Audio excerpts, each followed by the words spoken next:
चलो चालू करते हैं। ठीक है, तो लास्ट क्लास में हमने एक्सेप्शनल कॉन्फ़िगरेशंस देखी थी, है ना, जिनकी फर्स्ट क्लास है, एक दो क्लास है ना, थोड़ा सा एक दो दिन लगेगा ना आने में।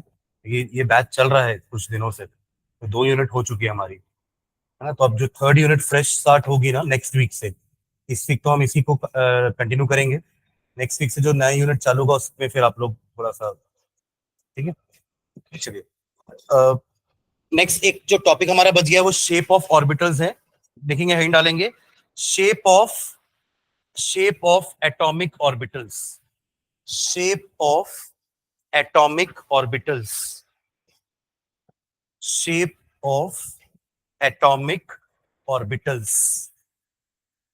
ठीक है, थोड़ा सा एक ब्रीफ इंट्रोडक्शन फिर से देता हूं, तब भी ऑर्बिटल्स क्या होते हैं, है ना, ताकि थोड़ा बहुत समझ में आए कि हम कर क्या रहे हैं। शेप ऑफ एटॉमिक ऑर्बिटल्स, ठीक है, ऑर्बिटल्स क्या होते हैं, है ना, और कहां से आए अपन देखते हैं। तो क्लास 9-10 तक आप लोग एक जो स्ट्रक्चर पढ़ते थे एटम का, वो था बोर, नील बोर का ना, नील बोर का स्ट्रक्चर अपन पढ़ते थे, जिसमें हम बोलते थे कि बीच में न्यूक्लियस है एटम के। स्ट्रक्चर ऑफ एटम पढ़ रहे हैं, राइट। तो बीच में न्यूक्लियस है और उसके अराउंड में ऑर्बिट्स हैं। क्या है? ऑर्बिट्स, जिसको बोर ने क्या क्या नाम दिया था? पहले वाले को के, फिर L, M, N and so on, ये सब उन्होंने नाम दिए थे कि first N is equals to 1 को हम एल बोलेंगे, एन इज इक्वल्स टू 2 को हम एल बोलेंगे, एन इज इक्वल्स टू 3 को एम बोलेंगे, third orbit, and fourth orbit and so on. Orbit का कंसेप्ट जो है वो बोर नहीं लिया था, ऑर्बिट बोल लो, या फिर क्या नाम दिया था इन्होंने, ऑर्बिट या फिर शेल या फिर एनर्जी शेल्स। लेकिन उन्होंने कहा था कि हर एक ऑर्बिट की कुछ ना कुछ एनर्जी होती है और इलेक्ट्रॉन उतनी ही एनर्जी से उस ऑर्बिट में रिवॉल्व करता रहेगा विदाउट डिसिपेटिंग एनर्जी। एनर्जी छोड़ते हुए वो रिवॉल्व नहीं करेगा, एनर्जी कांस्टेंट रहेगी जब तक वो इस ऑर्बिट में कांस्टेंट एनर्जी के साथ रिवॉल्व करता रहेगा, right. But later on orbit का कंसेप्ट खत्म हो गया था, बिकॉज हम जो नया मॉडल 11th में पढ़ रहे हैं वो है आपका quantum mechanical model, quantum mechanical model of atom. ठीक है, अब इसमें हम क्या कंसिडर करते हैं क्वांटम मैकेनिकल मॉडल में? आज तक हम सोचते थे कि इलेक्ट्रॉन बस एक मैटर है। क्या है? एक मैटर है, उसके अंदर पार्टिकल्स होंगे, राइट, या वो पार्टिकल है, उसके अंदर नहीं होंगे, वो तो खुद एक पार्टिकल है, सब एटॉमिक पार्टिकल है। बट हमें क्वांटम मैकेनिकल मॉडल से पहले एक और टॉपिक हमने पढ़ा था जिसका नाम था मैटर वेव।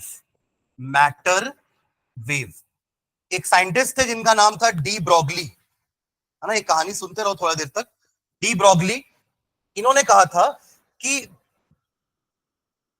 लाइट की तो वेव होती ही है, बट मैटर की भी वेव होती है। मतलब अगर ये पेन है ना, तो इस पेन की भी एक वेव है, कार है तो कार की भी एक वेव है, आप हो तो आपकी भी एक वेव है, आप चल रहे हो तो आपकी वेव भी साथ में चल रही है, ठीक है। इस पेन की भी एक वेव है, कार की भी वेव है, तो इलेक्ट्रॉन की भी वेव होगी, सारे मैटर है, ठीक है। ये डी ब्रॉगली ने कहा था। जब हमने बड़े बड़े पार्टिकल की वेव निकालनी चालू करी उनके फॉर्मूले से, उन्होंने क्या फॉर्मूला दिया वेवलेंथ का?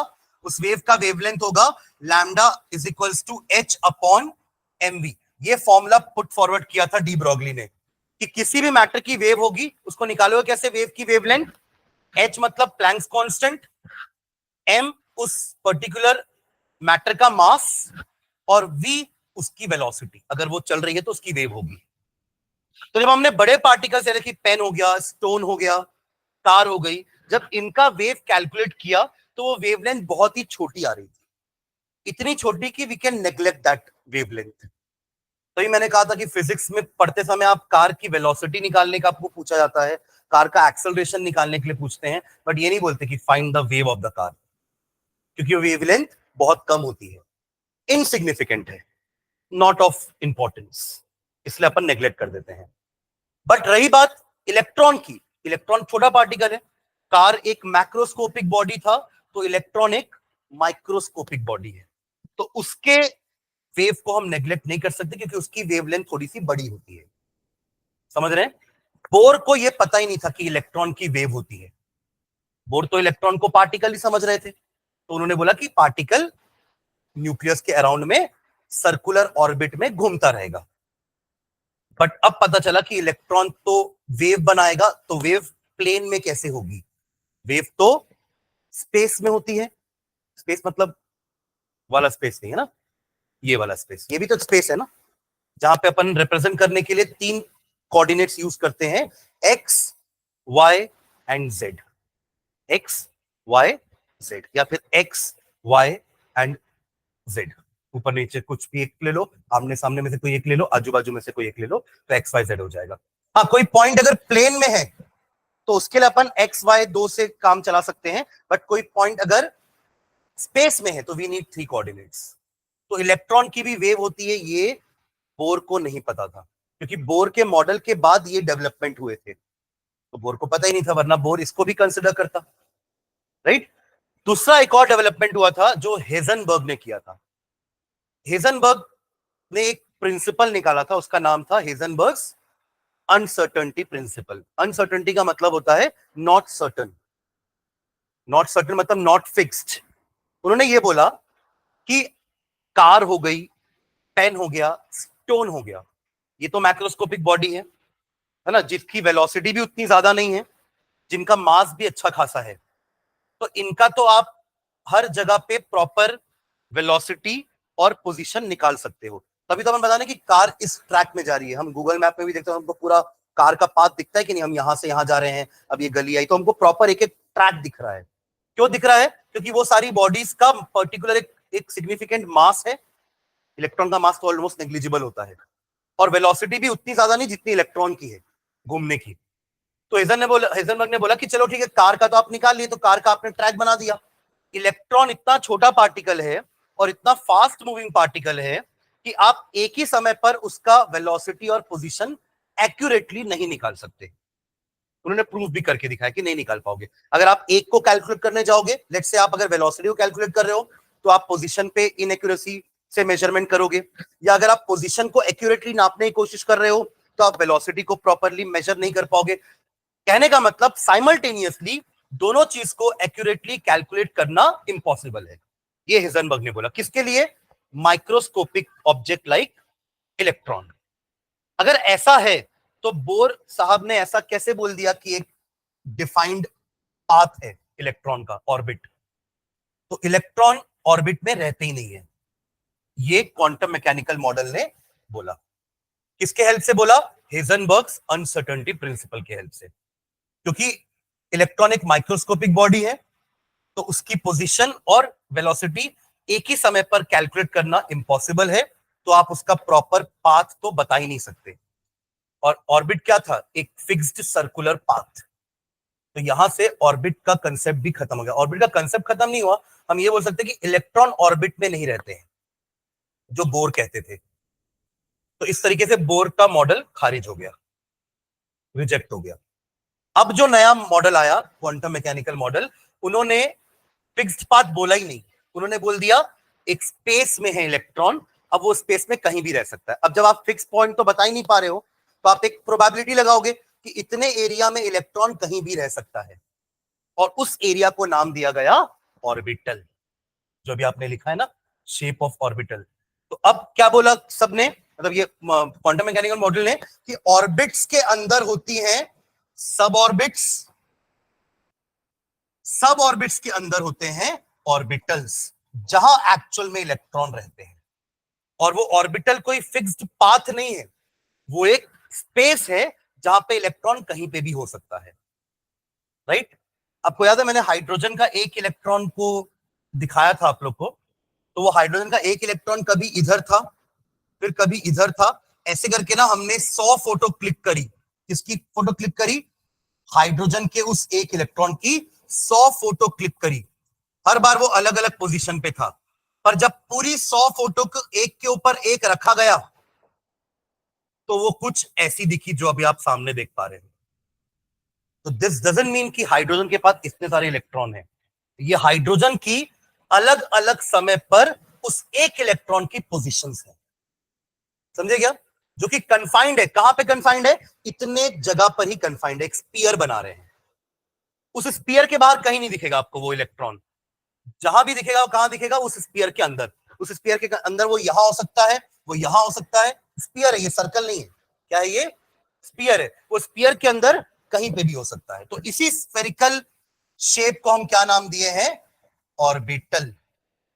पर ऑर्बिटल का शेप सिर्फ स्फेरिकल नहीं होता है।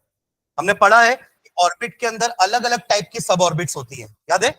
ऑर्बिट के अंदर अलग अलग टाइप की सब ऑर्बिट्स होती हैं, और अलग अलग सब ऑर्बिट्स में ऑर्बिटल अलग अलग होते हैं, और उनके शेप भी अलग अलग होते हैं। ठीक है? जैसे हमने क्या देखा था कि ऑर्बिट नंबर 1 यानी कि के, उसके पास एक सब ऑर्बिट थी। कितनी सब ऑर्बिट थी? एक। जो ऑर्बिट नंबर 2 है जिसका नाम एल है, उसके पास दो सब ऑर्बिट थी। दो सब ऑर्बिट। ऑर्बिट नंबर 3 जिसका नाम है एम, उसके पास तीन सब ऑर्बिट्स हैं। और ऐसे ही फोर्थ शेल यानी कि फोर्थ ऑर्बिट के पास जिसका नाम है एन, उसके पास चार सब ऑर्बिट या सब शेल्स हैं। ठीक है? अब हर सब ऑर्बिट में नंबर ऑफ ऑर्बिटल्स होती हैं। इसको क्या क्या नाम दिए थे अपन? देखो, इसके पास एस नाम का बस सबशेल होता है। इसके पास एस और पी नाम के दो टाइप के सबशेल्स होते हैं। इसके पास एस भी होता है, पी भी होता है, डी नाम का सबशेल होता है। और इसके पास एस, पी, डी और एफ चार टाइप के सबशेल्स होते हैं। यानी कि इलेक्ट्रॉन ऑर्बिट में नहीं, उनके अंदर के सबशेल्स में, उनके अंदर ऑर्बिटल्स में रहता है। ठीक है? अब एस के पास एक ऑर्बिटल होती है, एस के पास एक ऑर्बिटल। पी के पास तीन ऑर्बिटल्स होती हैं, पी सबशेल के पास तीन ऑर्बिटल्स। पी सबशेल के पास तीन ऑर्बिटल्स।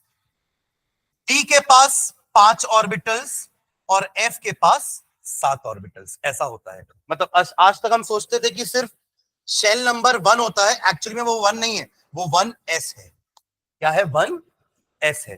फिर शेल नंबर 2 भी 2 नहीं है, उसके अंदर दो सब ऑर्बिट है, एक 2s और दूसरा 2p।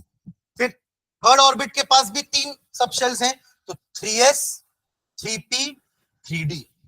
और फोर्थ के पास चार हैं, 4s, 4p, 4d, 4f। ऐसी 5 के पास 5 होंगे, 6 के पास 6 के पास 6 होंगे, 7 के पास 7 होंगे।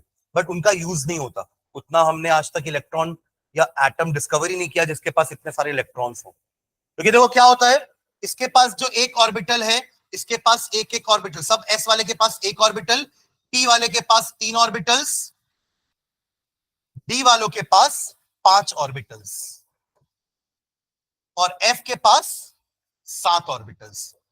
हर ऑर्बिटल में दो इलेक्ट्रॉन रहते हैं। हर ऑर्बिटल में दो इलेक्ट्रॉन रहते हैं। तो उस तरीके से फर्स्ट शेल में कितने इलेक्ट्रॉन हो गए? दो। ये बोर ने भी कहा था। यहां पे दो, फिर यहां पे एक, दो, तीन, चार, पांच, छह। यहां टोटल कितने हो गए? 8। 2 और 6 8। सेकेंड ऑर्बिटल में, सेकेंड ऑर्बिट में 8 इलेक्ट्रॉन।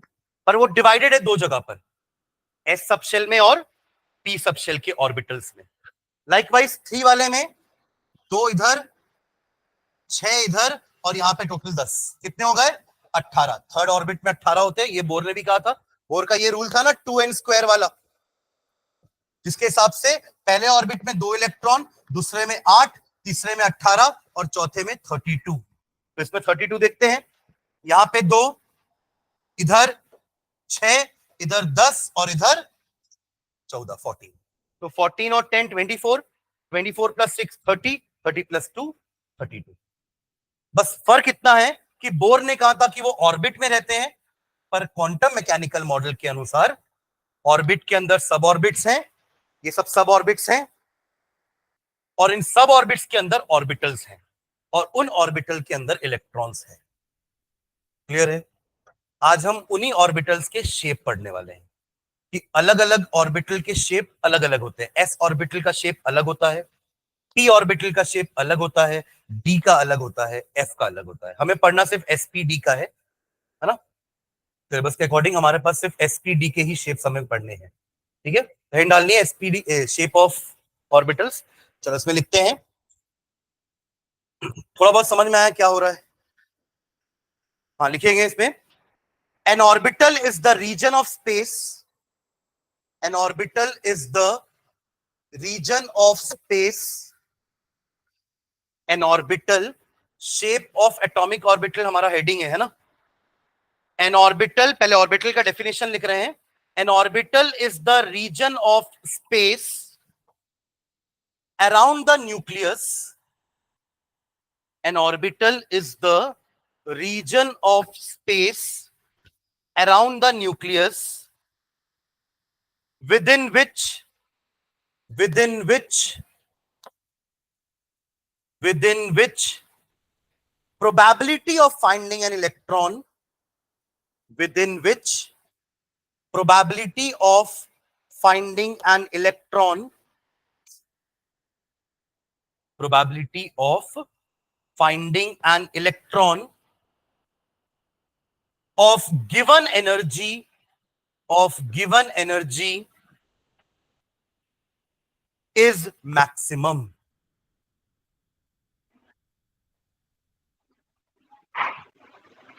इज मैक्सिमम, यही तो डेफिनेशन था हमारा ऑर्बिटल का, कि ये वो स्पेस का रीजन है, अराउंड द न्यूक्लियस है वो भी, जहां पे इलेक्ट्रॉन की होने की प्रोबेबिलिटी मैक्सिमम है। उस रीजन के बाहर इलेक्ट्रॉन आपको नहीं मिलने वाला, तो उसी रीजन को हम क्या बोल रहे हैं? ऑर्बिटल। ठीक है, चलो सबसे पहले हिंट डालना, शेप ऑफ एस ऑर्बिटल, सब हेडिंग डालना। एक मेन हेडिंग तो हमारी शेप ऑफ ऑर्बिटल्स है, उसके अंदर पहली सब हेडिंग डालेंगे shape of S orbitals, shape of s orbitals।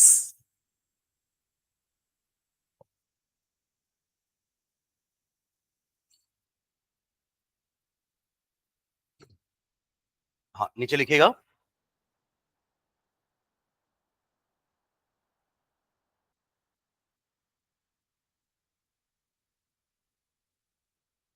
the probability of the probability of the probability of 1s electrons, the probability of 1s electrons, the probability of 1s electrons is found to be maximum, is found to be maximum, is found to be maximum near the nucleus, near the nucleus, and decreases, and decreases, and decreases as the distance from the nucleus increases।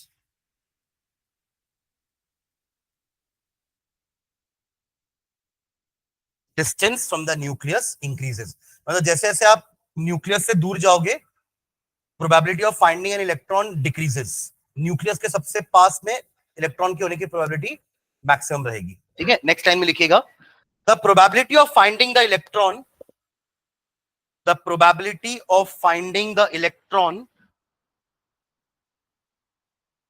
the probability of finding the electron belonging to s orbital, belonging to s orbital, the probability of finding the electron belonging to s orbital of any main shell, of any main shell। देखो s orbital तो सबके पास था ना, 1 के पास भी है s, 2 के पास भी s है, 3 के पास भी s है, 4 के पास भी s है। p चालू कहां से होता है? 2 से, d चालू होता है 3 से, f चालू होता है 4 से, पर s तो सबके पास है, इसलिए अपन लिख रहे हैं कि the probability of finding the electron belonging to s orbital of any main shell is found to be identical, is found to be identical, is found to be identical in all directions, in all directions at a given distance from the nucleus. The probability of finding the electron belonging to s orbital of any main shell is found to be identical in all directions at a given distance from the nucleus. इसका मतलब क्या हुआ कि अगर ये आपका nucleus है, इधर ध्यान देना, अगर ये आपका न्यूक्लियस है तो न्यूक्लियस से इस डिस्टेंस पर इतना ही डिस्टेंस यहां भी ले लो, इतना ही डिस्टेंस यहां भी ले लो, इतना ही डिस्टेंस यहां भी ले लो, इतना ही डिस्टेंस यहां भी, हर जगह उतना ही डिस्टेंस मैंने लिया है, तो प्रोबेबिलिटी हर जगह बराबर है। इसका मतलब ये क्या हुआ, ये शेप क्या बनेगा, स्फीयर, है ना, sphere, the shape will be sphere, क्योंकि एक पॉइंट से अगर आप सेम डिस्टेंस पे लाइंस बना रहे हो तो वो क्या कहलाती है, radius, those lines are radius, और वो क्या बन रहा है, पूरा स्फीयर। तो इससे पता चला कि एस का शेप क्या होना चाहिए, स्फेरिकल। जब हर जगह पे देखो, मैं आपको पी का भी एग्जांपल दे रहा हूं, फिर आप एस को रिलेट कर पाओगे। पी का शेप ना ऐसा होता है, यानी कि सेंटर से पहले इस डायरेक्शन पे प्रोबेबिलिटी बढ़ रही थी, यहां तक बढ़ी, फिर यहां प्रोबेबिलिटी घटती गई। सिमेट्रिकल नहीं है ना, सिमेट्रिकल तब होती है जब आप ऐसा बनाते हैं, तब आप बोलते कि इस यहां से या फिर इसके सेंटर से हर जगह पे प्रोबेबिलिटी सेम है। समझ रहे हैं क्या, यहां पर ये प्रोबेबिलिटी जैसे जैसे आगे बढ़ रहे हैं ना, तो प्रोबेबिलिटी यहां तक बढ़ी इलेक्ट्रॉन के मिलने की, उसके बाद वो प्रोबेबिलिटी धीरे धीरे कम होने लगी। ये पी ऑर्बिटल का शेप है। डम्बल शेप का मतलब ये है कि न्यूक्लियस के अराउंड इलेक्ट्रॉन कुछ ऐसे रहते हैं, यहां रह सकता है, यहां रह सकता है, इस रीजन के अंदर कहीं भी आपको मिल सकता है। तो ये शेप हमने नहीं बनाया ना, इलेक्ट्रॉन ऐसे ही घूमता है, तो उसके घूमने के बाद हमने जैसे वो स्फेरिकल, आपको याद है, फोटो खींचे और फिर उसको ओवरलैप किए तो हमको शेप मिल गया कि इतने शेप में ही इलेक्ट्रॉन घूमे जा रहा है तब से या हमेशा। वैसे ही पी वाला जो इलेक्ट्रॉन था ना, वो इस टाइप का घूम रहा था, तो ये क्या बना आपका, डम्बल शेप।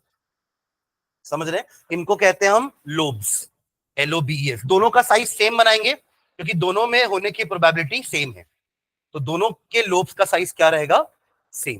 तो ये पी लोब यानी कि पी ऑर्बिटल का शेप है। इलेक्ट्रॉन्स इतने रीजन में कहीं भी हो सकता है, यहां नहीं होगा इलेक्ट्रॉन, यहां भी नहीं होगा इलेक्ट्रॉन। समझ रहे हैं, ठीक है। चलो, तो क्या लिखे last point, identical in all directions at a given distance from the nucleus. Nucleus से एक पर्टिकुलर डिस्टेंस पे प्रोबेबिलिटी बराबर है, तो उस टाइप के शेप को अपन क्या बोलेंगे, sphere. Full stop. Hence S orbital is spherical in shape. Hence s orbital is spherical in shape.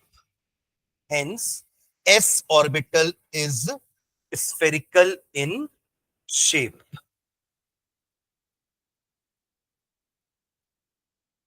ऐसे ही 2s का भी ऑर्बिटल स्फेरिकल शेप होगा, 3s भी स्फेरिकल शेप होगा, बस फर्क क्या होगा, इनका रेडियस बड़ा होगा। मतलब अगर ये आपका सेंटर है तो ये रहा आपका 1s, ये क्या है, 1s, दिस इज 1s, ठीक है। इस इतनी जगह में इलेक्ट्रॉन कहीं पे भी हो सकता है, ये हो गया 1s। अब 1s के बाद गैप दे करके 2 बनाओगे ना, सेकेंड ऑर्बिट। अब कैसे बनाते थे, ये न्यूक्लियस है तो ये फर्स्ट ऑर्बिट फिर सेकेंड ऑर्बिट होता था, तो अब ये हो गया आपका 1s। अब अपन क्या बनाएंगे, 2s। तो 2s हो गया यहां से आफ्टर सम गैप। गैप का मतलब क्या है कि इस जगह पे आपको इलेक्ट्रॉन नहीं मिलेगा, ना 1 का ना 2 का, तो 2s इलेक्ट्रॉन्स है इस स्फीयर में, ये है आपका 2s। तो क्या इन दोनों में क्या डिफरेंस है, शेप तो दोनों का स्फीयर है, पर डिफरेंस क्या है, रेडियस ज्यादा है 2s का और एनर्जी भी ज्यादा है 2s की। आप जैसे जैसे न्यूक्लियस से दूर जा रहे हो ना, एनर्जी बढ़ती है, ये तो हमें पता है कि k की एनर्जी l से कम है, l की एनर्जी m से कम है, m की एनर्जी n से कम है। तो 2s हो गया आपका ये वाला orbital, this is 2s orbital. अब ऐसा ही एक और गैप देके आप क्या बनाओगे, 3s। समझ रहे हैं, उसमें भी क्या डिफरेंस आएगा, एक तो साइज में और दूसरा एनर्जी में। 3s वाला इलेक्ट्रॉन की एनर्जी ज्यादा होगी, 2s की कम होगी, 1s इलेक्ट्रॉन की और कम एनर्जी होगी। समझ रहे हैं, ठीक है। तो नीचे एक लाइन लिखेंगे,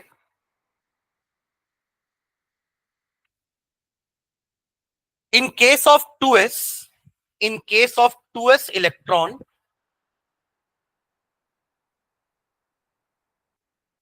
in case of 2s electron, देखो जो 2s इलेक्ट्रॉन है उसके पास 1s तो है ना पहले से.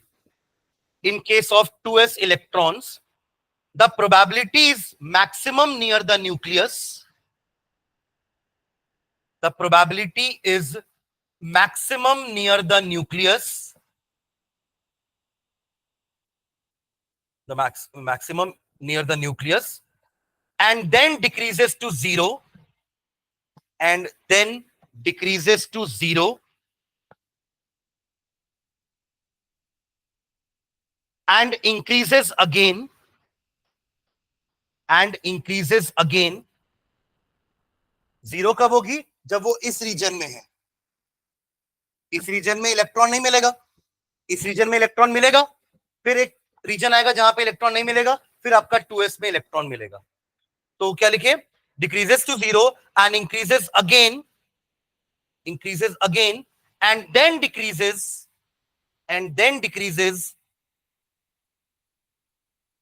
as the distance from the nucleus increases. As the distance from the nucleus increases.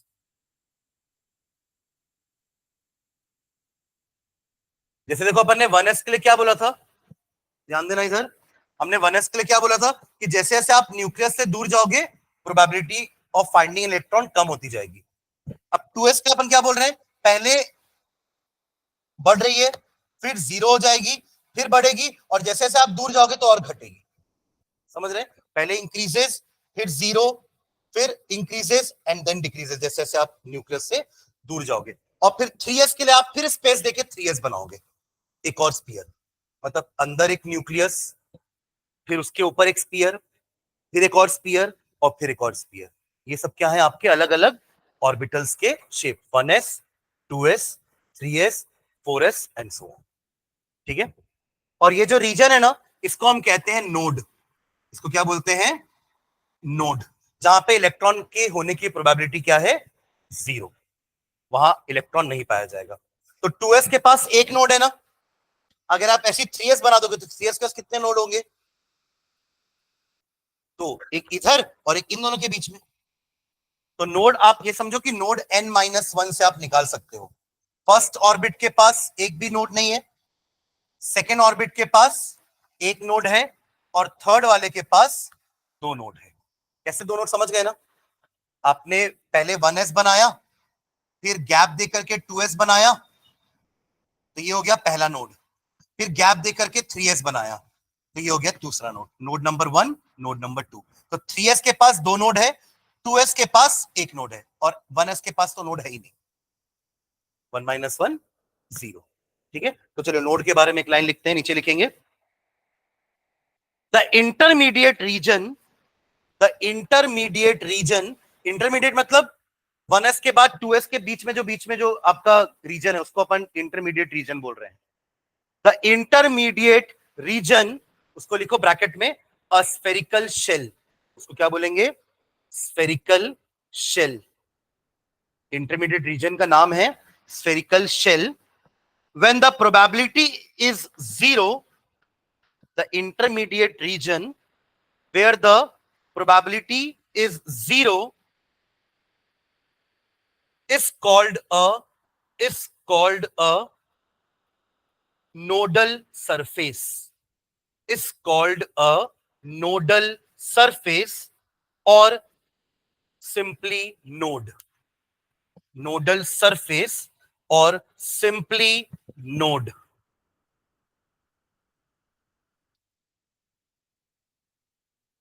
ठीक है. नेक्स्ट लाइन में 2s orbitals, 2s orbital, 2s orbital differs from 1s.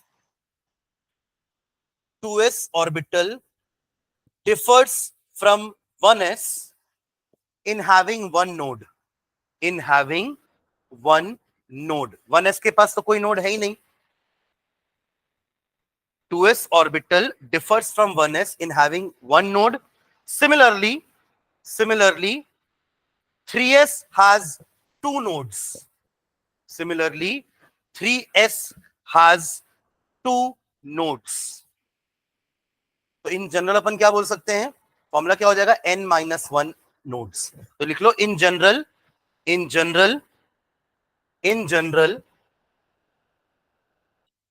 any ns, any ns, 1s हो, 2s हो, 3s हो, 4s हो, 5s हो, 6s हो, 7s हो, any ns has, any ns orbital has, any ns orbital has n-1 nodes, n-1 nodes. ठीक है. अब एक डायग्राम बनाना जिसमें तीनों दिखाना आप, है ना. पहले आप सिर्फ 1s बनाना, मतलब ये एक डायग्राम बनेगा, ये आपका हो गया 1s, इसको पूरा डॉट डॉट से भर देना, ये क्या हो गया 1s.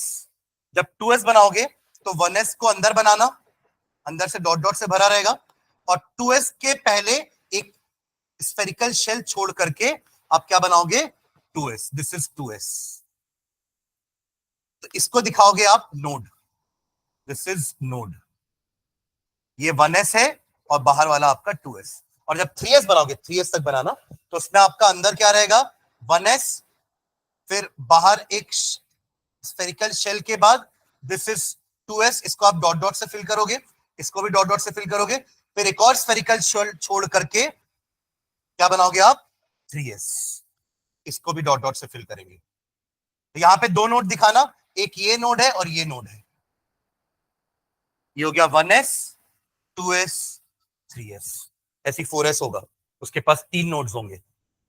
ठीक है, बनाना डायग्राम.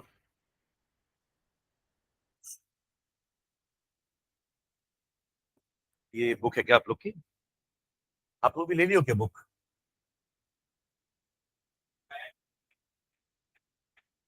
अच्छा, तो हो सकता है अभी चेंज हो जाए. तू ले लिया क्या बुक, कौन सी है, कौन सी है, यही है क्या, नूतन.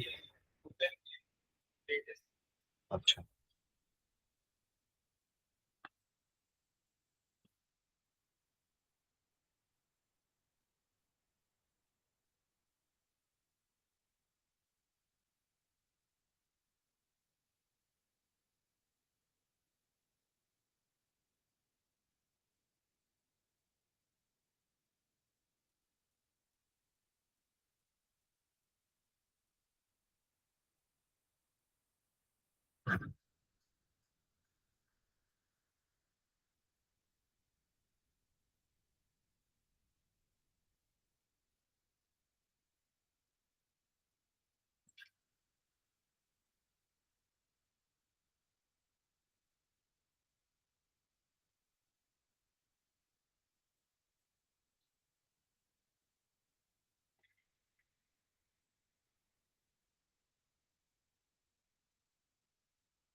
हो गया. तीनों बनाना है ना पृथ्वी, ये भी होगी, ये भी. नहीं, इसको सिंगल बनाना है, फिर ये 2s बनाना है, ये 3s. तब तो आप नोट्स दिखाओगे ना, इसमें एक भी नहीं है, इसमें एक है और इसमें तीनों है। मैं फिर ये दो क्यों बनाया, मैं भी डायरेक्टली यही बना देता। हाँ वो 3s है जो आप बनाए हो।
ये अपन ने क्या बनाया है, जो आपके एस ऑर्बिटल के अंदर जो दो इलेक्ट्रॉन है ना, वो इसी रीजन में हर जगह हो सकते हैं, कहीं पे भी। ये सब इलेक्ट्रॉन की अलग अलग पोजिशन है ना, with in that 1s orbital. अब 2s ऑर्बिटल में भी दो इलेक्ट्रॉन है, वो दोनों इस रीजन में कहीं पे भी हो सकते हैं, इस रीजन में। 1s वाले दोनों इस रीजन में कहीं भी हो सकते हैं। एस के पास तो एक ही ऑर्बिटल ना, एस के पास एक ही ऑर्बिटल है, और एक ऑर्बिटल में दो इलेक्ट्रॉन रह सकते हैं मैक्सिमम, विथ ऑपोजिट स्पिन्स। तो वो दो इलेक्ट्रॉन इतनी जगह में कहीं भी रह सकते हैं। हो सकता है पहले वो यहाँ और यहाँ हो, ये दोनों आपके इलेक्ट्रॉन है, 1 और 2, फिर वो शिफ्ट होके यहाँ चले गए, फिर वो शिफ्ट होके यहाँ चले गए। ऐसे वो घूमते रहेंगे, बस इस रीजन के बाहर कहीं नहीं जाएंगे। तो उनके होने की प्रोबेबिलिटी इस रीजन में ही है, और यही रीजन उनका क्या कहलाता है, ऑर्बिटल।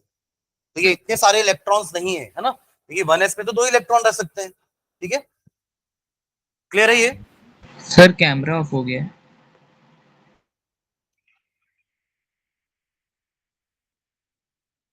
आगे बढ़े। इसको अपन ना ऐसे भी ग्राफिकली भी शो कर सकते हैं। यहाँ पे ध्यान देना एक बार। आपको ये याद है एक फंक्शन हमने पढ़ा था बीच में, साइन, ये वेव फंक्शन था। जब हम quantum mechanical model just start किए थे, तो हमने एक स्क्रॉडिंजर का इक्वेशन लिखा था। जो मैंने आपको बोला था कि उस इक्वेशन को याद मत करना, इट इज नॉट इंपॉर्टेंट, मतलब मैथमेटिकली आपको वो कैलकुलेट करने कुछ बोलेगा नहीं। वो इक्वेशन एक्स वाई जेड के फॉर्म में था, याद है? Del square sine upon del x square plus del square sine upon del y square plus del square sine upon del z square. ऐसा कुछ किया था अपन, डबल डिफरेंशिएशन पार्शियल वाला। तो मैंने आपको बोला था कि इक्वेशन याद मत करना, पर आपको पता होना चाहिए कि इसको अपन स्क्रॉडिंजर वेव इक्वेशन बोलते हैं। ये क्या पता था आपको? पता है, किसी भी जगह पर या आपको बस एक्स वाई जेड की वैल्यू पुट करनी है। आपका इलेक्ट्रॉन का एक्स वाई जेड एक्सिस का आपको लोकेशन अगर पता रहेगा ना, तो आप उसके साइन की वैल्यू यानी कि वेव फंक्शन निकाल सकते हो। और इसके स्क्वायर को हम बोलते हैं प्रोबेबिलिटी डेंसिटी फंक्शन, पीडीएफ वाला। पीडीएफ नहीं है ना ये, probability density function of electron. देखो, प्रोबेबिलिटी का मतलब तो आप समझ गए कि इलेक्ट्रॉन की होने की प्रोबेबिलिटी। डेंसिटी मतलब, जैसे देखो, डेंसिटी मतलब क्या होता है कि इलेक्ट्रॉन यहां ज्यादा है ना, तो इलेक्ट्रॉन की डेंसिटी यहां ज्यादा है। यहां तो इलेक्ट्रॉन की डेंसिटी 0 है, इधर में भी इलेक्ट्रॉन की डेंसिटी इतने स्पीयर में है, फिर नहीं है, फिर डेंसिटी है। तो इसको बोल रहे अपन प्रोबेबिलिटी का डेंसिटी, मतलब इलेक्ट्रॉन के होने की प्रोबेबिलिटी इस जगह पर ज्यादा है, डेंसिटी ज्यादा है। तो इसको ग्राफिकली अपन कैसे शो कर सकते हैं? 1s के लिए ये ग्राफ जो साइन स्क्वायर का ग्राफ आर के हिसाब से, आर मतलब न्यूक्लियस से डिस्टेंस, रेडियस। ये अभी अपन ने ऊपर क्या लिखा था कि न्यूक्लियस के पास प्रोबेबिलिटी सबसे ज्यादा है, और जैसे जैसे अपन न्यूक्लियस से दूर जा रहे हैं प्रोबेबिलिटी कम होती जा रही है। तो ये ग्राफ कुछ ऐसा बनता है। इसका क्या मीनिंग हुआ? जब न्यूक्लियस के पास था तब प्रोबेबिलिटी मैक्सिमम थी। साइन स्क्वायर क्या बता रहा है? Probability, probability density function. जैसे जैसे आप न्यूक्लियस से दूर जा रहे हो, आगे बढ़ रहे हैं ना, आर आगे आ रहा है, तो डेंसिटी कम होती जा रही है। ये 1s का ग्राफ है, probability density function of 1s। 2s का कैसे बनेगा, ध्यान देना। 2s में तो अपन शुरू से चालू करेंगे ना, तो पहले क्या है, घटी, यहां तक घटी, यहां 0 हो रही है बीच में, तो 0 में मिला दिए एक्स एक्सिस में। फिर क्या हो रही है, फिर यहाँ पे इंक्रीज हो रही है क्योंकि 2 आया, और फिर इंक्रीज होने के बाद जैसे जैसे आप दूर जा रहे हो वो क्या हो रही है, डिक्रीज हो रही है। समझे क्या? और वहां क्या होगा, एक और बना देना ऊंट का वाला हम्प, है ना। तो 3s के लिए क्या हो जाएगा, पहले इधर से अब यहां से यहां तक ट्रेवल करोगे ना, तो पहले प्रोबेबिलिटी मैक्सिमम वो डिक्रीज होते होते 0 हुई एक बार, एक नोड, यहाँ पे एक नोड था ना, यहाँ पे एक भी नोड नहीं है, यहाँ पे एक नोड, अब यहाँ पे एक नोड ये हुआ, फिर एक और नोड आपका नीचे आएगा। समझ रहे हैं क्या? तो ये उनका प्रोबेबिलिटी डेंसिटी फंक्शन ग्राफ है। क्लियर है? ठीक है, चलो नीचे एनर्जी का ऑर्डर लिख लेना। 1s की एनर्जी 2s से कम होगी, 3s की उससे ज्यादा होगी, and so on. Order of energy लिख लो। हाँ, ग्राफ बनाओगे क्या? हालांकि आपकी बुक में तो दिया है ग्राफ। चलो आप पहले ये एनर्जी का लिख लो, फिर मैं ग्राफ बनवा देता हूँ एक सेंटेंस लिखवा करके, क्योंकि उसके लिए साइन भी लिखना पड़ेगा, साइन स्क्वायर लिखना पड़ेगा, तब आप ग्राफ बना पाओगे, है ना। वरना सीधा ग्राफ बना दोगे और साइन स्क्वायर लिख दोगे, समझ में नहीं आएगा क्या है। चलो पहले ये ऑर्डर लिख लो, फिर मैं नीचे लिखवाता हूँ। लिख लिए? देखो एस के लिए थोड़ा ज्यादा इलेबोरेट करेंगे, पी और डी का तो बस शेप बना के छोड़ देंगे अपन, ठीक है। नीचे लिखना इसमें for the coordinates, for the coordinates, for the coordinates, bracket में लिखिए X comma Y comma Z, electron का कोऑर्डिनेट होगा। फॉर द कोऑर्डिनेट्स ब्रैकेट में X comma Y comma Z, bracket close, of the electron, of the electron, comma Schrodinger wave equation, Schrodinger SCHRODINGER,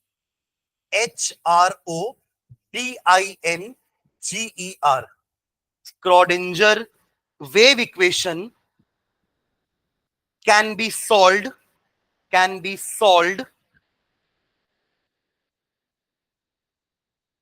to get the value of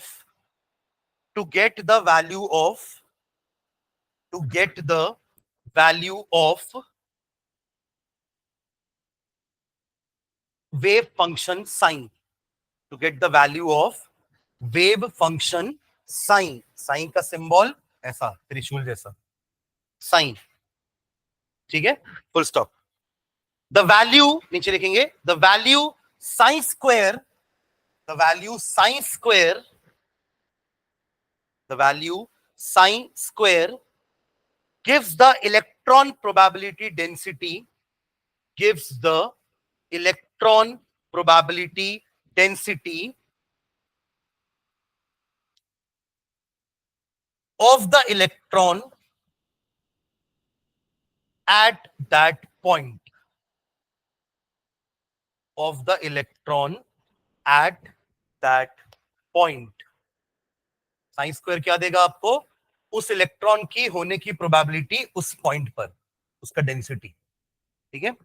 next line में लिखेंगे graph बनाने के लिए, the variation of sine square, the variation of sine square, the variation of sine square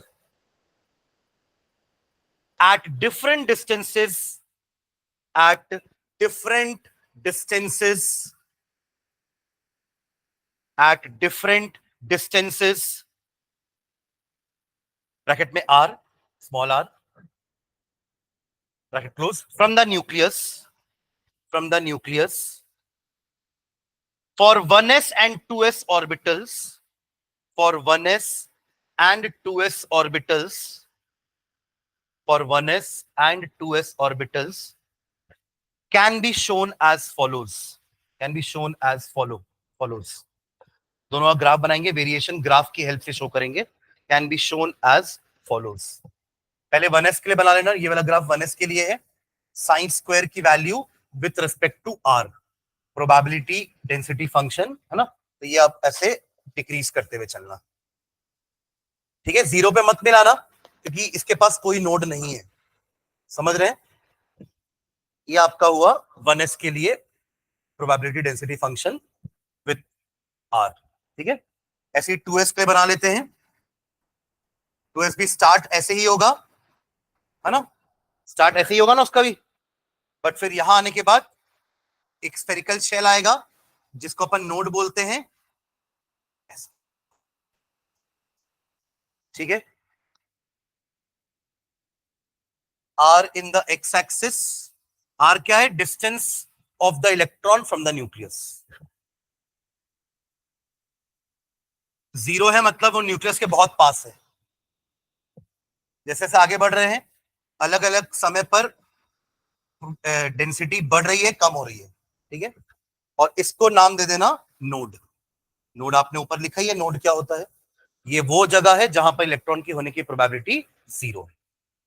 और 2s के पास एक node आपको दिख रहा है, अब ऐसी 3s 4s सबके लिए बना सकते हैं, ठीक है।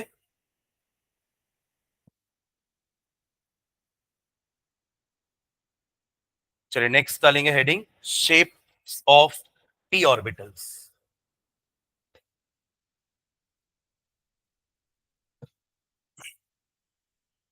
Shapes of p orbital. देखो इसको देखकर ही ना ये ऑर्बिटल्स बनाए गए हैं, समझ रहे हो क्या आप?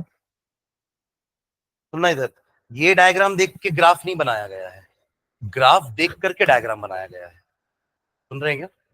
क्योंकि आपने पहले स्क्रॉडिंजर वेव इक्वेशन पढ़ा, उस वेव इक्वेशन से साइन निकाला, एक इलेक्ट्रॉन का एक्स वाई जेड निकाल के साइन निकाला, और फिर साइन स्क्वायर करके आपने ग्राफ प्लॉट किया। इससे हमें पता चल रहा है कि पहले डेंसिटी डिक्रीज हो रही है, फिर 0 हो रही है, फिर वापस इंक्रीज हो रही है, और फिर डिक्रीज हो रही है, क्योंकि न्यूक्लियस से डिस्टेंस तो बढ़ रहा है ना।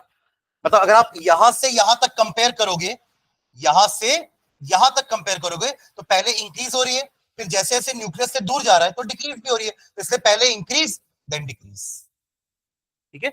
किसी भी ऐसे ऑर्बिटल में ऐसा ही होगा, न्यूक्लियस से पहले दूर जाओगे, देखो ये वाला पास, ये वाला एरिया न्यूक्लियस से पास है ना, और ये वाला एरिया न्यूक्लियस से दूर है, तो जो पास है वहां पे डेंसिटी ज्यादा, और फिर जैसे जैसे दूर आ रहा है डेंसिटी कम। समझ गए ना? ठीक है, चलिए next, shapes of p orbitals. Shapes of p orbitals, अब सेम उसके लिए भी स्टडी की गई ना, तो पता चला कि उनका डम्बल शेप है, ठीक है। तो लिखेंगे on the basis of probability calculations, on the basis of probability calculations, it is found that on the basis of probability calculations, it is found that the probability of finding the p electrons, the probability of finding the p electrons, the probability of finding the p electrons is maximum in two lobes, is maximum in two lobes, is maximum in two lobes, lobes, lobes, on the opposite side of nucleus, on the opposite side of nucleus, on the opposite side of nucleus. This gives rise to, this gives rise to, this gives rise to a dumbbell shape, D-U-M-B apostrophe hyphen लगाकर bell, B-E-L-L, D-U-M-B B-E-L-L.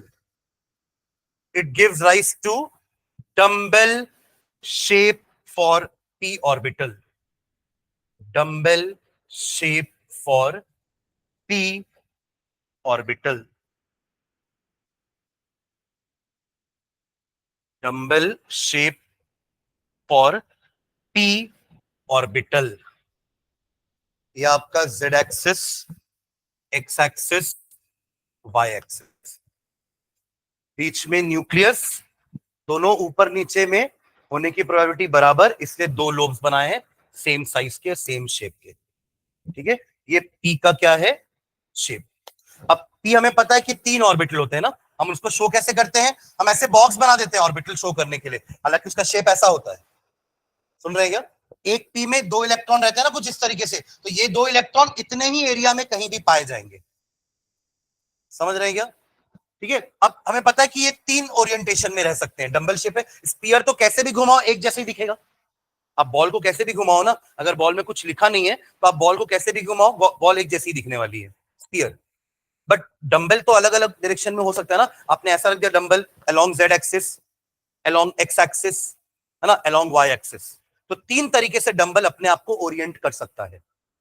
M I clear? तो accordingly हमारे 3 axis या 3 p orbital होते हैं, p x, p y and p z. जिस भी axis के along है वो, जैसे ये कौन सा होगा, पी जेड। ये क्या है, आप देखो ना कौन से एक्सिस के अलोंग है, जेड एक्सिस के अलोंग है। अरे हाँ है ना, ये जेड एक्सिस है ना। अगर इसको मैंने ऐसे बनाया होता तो ये एक्स एक्सिस के अलोंग होता, और अगर मैं इसको ऐसे बनाया होता तो ये वाई एक्सिस के अलोंग होता। हम नॉर्मली ऐसे बना देते हैं इसको। ये हो गया हमारा जेड, ये हो गया एक्स, और ये हो गया वाई। समझ रहे हैं क्या? P x, p y, p z orbitals. ठीक है, ओके। अब यहां इसमें तो आपको कोई नोड नहीं दिख रही है, बट इसमें अगर आप एक प्लेन बनाए, जैसे आपने ऐसे 2 लोब बना दिए ना ऐसे, अब इसके बीच से एक प्लेन अगर लेके जाए, एक पेपर लेके जाए ऐसे, तो उस पेपर में इलेक्ट्रॉन आपको कहीं नहीं मिलने वाले। क्यों नहीं मिलने वाले? क्योंकि इलेक्ट्रॉन्स कहां पर हैं, नीचे एक लोब है उस पे, और ऊपर जो एक लोब है उस पे, पेपर में तो नहीं है ना। तो उस प्लेन सरफेस में आपको इलेक्ट्रॉन नहीं मिलेंगे। तो वहां आपने नोडल सरफेस कहा था, यहां आप नोडल प्लेन कहोगे। सुन रहे? वहां पे नोडल सरफेस था या नोड था, यहां पे क्या होगा, नोडल प्लेन। ठीक है, चलिए ये बना लो डायग्राम।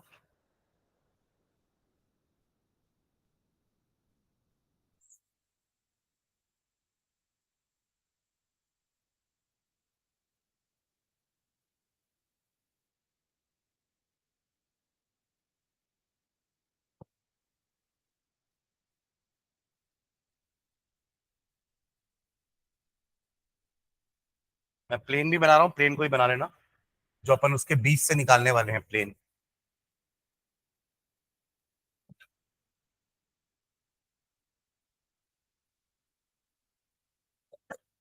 दिख रहा है कि ऐसा लग रहा है ना कि उसके बीच से जा रही है? नहीं लग रहा है? तो लगा लो जैसे। समझ गए ना? ये जो प्लेन बनाया ना मैंने, इसके ऊपर एक गोला है, नीचे एक गोला है, मतलब एक लोब है, नीचे एक लोब है।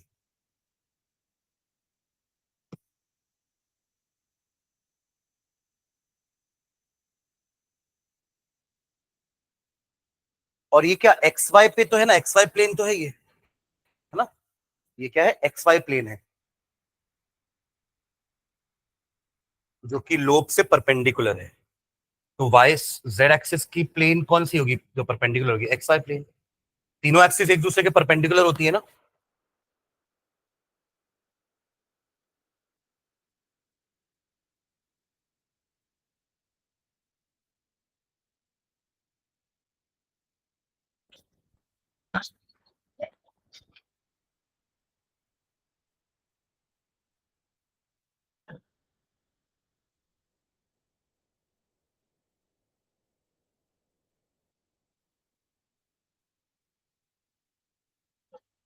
ठीक है,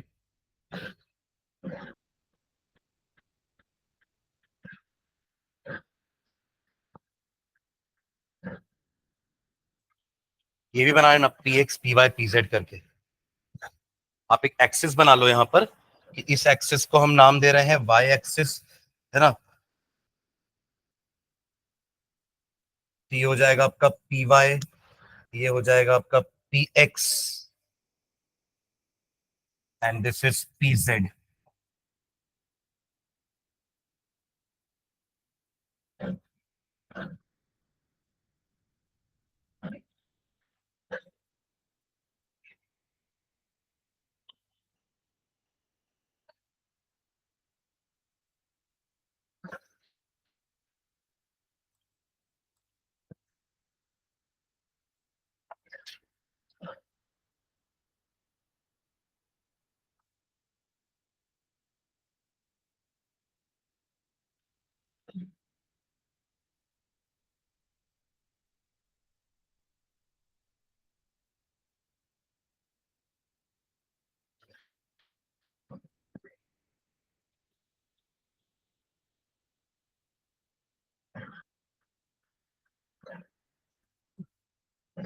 done.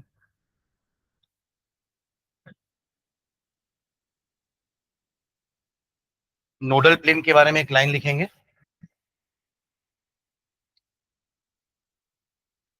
There is a plane passing, there is a plane passing through the nucleus. Centre पे न्यूक्लियस है, एक लोब न्यूक्लियस के ऊपर, एक लोब न्यूक्लियस के नीचे। There is a plane passing through the nucleus on which probability of finding the electron, on which probability of finding the electron, probability of finding the electron is zero, is zero, is zero. This is called a nodal plane. This is called a nodal plane. This is called a nodal plane. आप अपने diagram में भी दिखा सकते हो कि ये nodal plane है, ठीक है, नोडल प्लेन, ठीक है। अब इसमें भी नोड्स हो सकते हैं ना, देखो जैसे ये 2p है, 3p भी तो होता है, 4p भी होता है। जैसे 1s के बाद 2s बनाए थे ना अपन, एक गैप देकर के, फिर 2s के बाद एक गैप देकर के 3s बनाए थे, वैसे ही 2p के बाद गैप देकर के 3p होगा, तो वैसे ही 3px होगा, तो 3px इसके बाद ही होगा, पर एक स्पेस देने के बाद, क्योंकि एनर्जी में डिफरेंस है। वैसे ही 3py इसके बाद ही होगा, ऐसे ऊपर, तो बीच में गैप होगा इसमें भी, तो ये इसका नोड होगा। तो जैसे वहां पर भी 2s के पास एक नोड था, वैसे ही यहां पर 2p नहीं, 3p के पास एक नोड होगा। 2p तो पहला ही है p वाला, जैसे वहां 1s के पास एक भी नोड नहीं था, क्योंकि वो पहला s था जो न्यूक्लियस से डायरेक्ट लगा हुआ था। बट उसके बाद जैसे ही 2s आया तो एक नोड आ गया, 3s में दो नोड आ गया। इन द सेम वे यहां भी क्या होगा, 2p के पास एक भी नोड नहीं है, पर 3p के पास एक नोड होगा, 4p के पास दो नोड होंगे, एक 2p 3p के बीच वाला और एक 3p 4p के बीच वाला, ठीक है। तो एक लाइन उसके लिए लिखेंगे नोड के लिए। Further 2p has no nodes, further 2p has no node, 3p has one,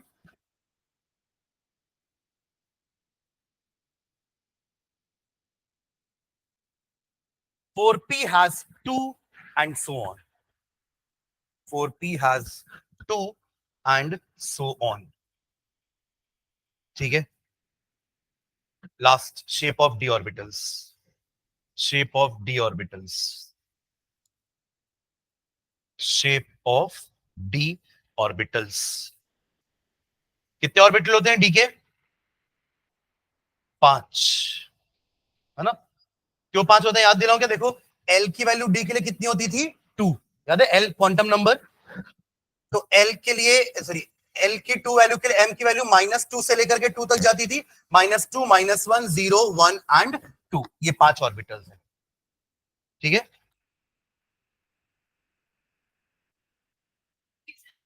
हाँ आ गए सर, सर आ गए क्या?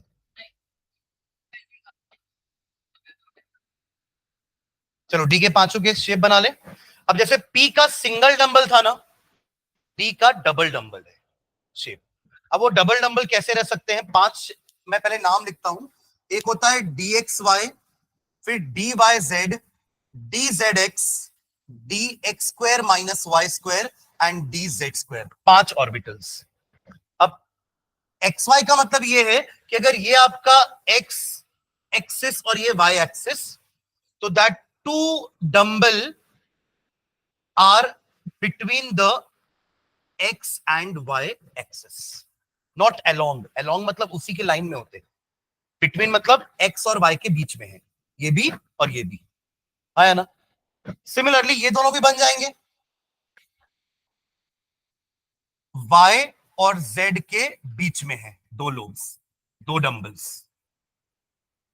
वो वाला मैंने आपको एक फूल बताया था ना, क्लोवर, क्लोवर लीफ जैसा शेप दिख रहा है इसका। और थर्ड वाला भी ऐसी हो जाएगा, डी जेड एक्स, जेड और एक्स के बीच में, ये 3 ऑर्बिटल्स हो गए। क्लियर है कि ये आप लोग समझ में आ रहा क्या हो रहा है? ये जो डी ऑर्बिटल के जो इस वाले में जो 2 इलेक्ट्रॉन है ना, वो इतने शेप में कहीं पे भी हो सकते हैं। ये वही बना रहे हैं शेप, हमने नहीं बोला कि आप ऐसा शेप बनाओ। इलेक्ट्रॉन ऐसे ही घूम रहे हैं रैंडमली, क्योंकि हमें पता है अनसर्टेनिटी प्रिंसिपल, कहीं भी हो सकते हैं। पर जब पूरा स्टडी किया गया एक्सपेरिमेंटल, तब पता चला कि डी वाले के जो पहले सबशेल, पहले ऑर्बिटल के जो 2 इलेक्ट्रॉन हैं डी एक्स वाई वाले, वो ऐसे ही शेप बना रहे हैं। समझ गए क्या? ऐसे ही डी वाई जेड वाले, डी जेड एक्स वाले। ये 3 क्लियर हुआ? X square minus y square वाला क्या था? ये अलोंग द एक्स एक्सिस और वाई एक्सिस था। ये रहा आपका एक्स एक्सिस, ये रहा वाई एक्सिस, और इनके अलोंग था वो। ये हो गया आपका चौथा orbital, d x square minus y square. और एक लास्ट क्या था? डोनट खाते हो क्या? डोनट नहीं खाते हो तो देखे तो होगे कभी? डोनट देखे भी नहीं होगे? कैसा होता है डोनट? ऐसा एक सर्कुलर ऐसा लूप होता है ना, और बीच में छेदा है, तो ये है यहाँ पर, ये है डोनट, और बीच में ये लूप है, दिख रहा है? तो डी जेड स्क्वायर, ये क्या है? D z square. मैंने बताया ना वो हुल्ला हुप वाला, कि जैसे ये मान लो ये ऑर्बिटल है, ये वाला, और बीच में एक हुल्ला हुप है, समझे क्या? तो ये उसका शेप है। मतलब इतने एरिया में डी जेड स्क्वायर वाला इलेक्ट्रॉन कहीं भी पाया जा सकता है, या तो वो इस लोब में होगा, या तो उस वो सर्कुलर रिंग में होगा डोनट शेप की। ये हमारे 5 डी ऑर्बिटल होते हैं, ठीक है क्या? है ना? तो इस पांचों का ना शेप आप बुक से बना लेना। इस सर आ गए हैं, तो मैं इसको यहीं वाइंड अप कर रहा हूं। बाकी आप लोग इन पांचों का शेप बुक से बना लेंगे। अपन नेक्स्ट क्लास में कुछ क्वेश्चन आंसर्स करेंगे। चैप्टर यहीं पे खत्म हो गया, थ्योरी पार्ट पूरा इसका। कुछ क्वेश्चन आंसर्स करेंगे जो एनसीईआरटी में है, 66 67 क्वेश्चन है ना, उससे कुछ क्वेश्चन अपन और करेंगे नेक्स्ट क्लास में। और फिर देखते हैं सैटरडे वाली क्लास में नया चैप्टर चालू करेंगे। तब जो अभी आज आए हैं या 2-3 दिन से आ रहे हैं, उनको तब शायद ज्यादा अच्छे समझ में आएगा। ठीक है, चलो, थैंक यू।